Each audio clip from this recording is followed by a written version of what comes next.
احمد و نصلی علی رسول الکریم۔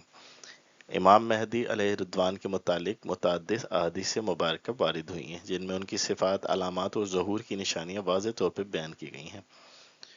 چند اہم اور معتبر احادیث کی روشنی میں آپ کے بارے میں کچھ انفارمیشن شیئر کی جا رہی ہے۔ آپ کے نام اور نسب کے بارے میں رسول اللہ صلی اللہ علیہ وآلہ وسلم نے فرمایا، مہدی میری نسل سے ہوں گے، حضرت فاطمہ رضی اللہ تعالی عنہا کی اولاد میں سے ہوں گے۔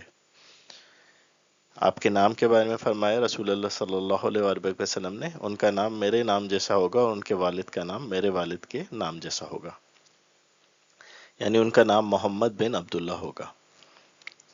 ان کے زمانے کی حالت کے بارے میں رسول اللہ صلی اللہ علیہ وآلہ وسلم نے فرمایا، وہ زمین کو عدل و انصاف سے بھر دیں گے جیسے وہ ظلم و جور سے بھری ہوگی۔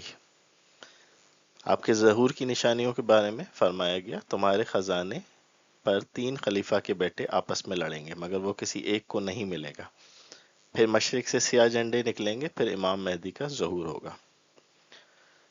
آپ صلی اللہ علیہ وآلہ وسلم نے ان کے ظہور کے بارے میں فرمایا، ایک شخص کے لیے یعنی امام مہدی کے لیے رکن و مقام کعبہ کے پاس کے درمیان بیعت کی جائے گی۔ آپ کے ظہور سے پہلے کے حالات کے بارے میں رسول اللہ صلی اللہ علیہ وسلم نے گائیڈ کیا، فرمایا ایک خلیفہ کی وفات پہ اختلاف ہوگا، پھر مدینے سے ایک شخص مکے کی طرف نکلے گا، یعنی امام مہدی وہاں سے نکلیں گے اور لوگ ان سے بیعت کریں گے۔ رسول اللہ صلی اللہ علیہ وآلہ وسلم نے فرمایا، زمین ظلم و زیادتی سے بھر جائے گی، تب میرے اہل بیت میں ایک شخص مہدی نکلیں گے جو اسے انصاف سے بھر دیں گے۔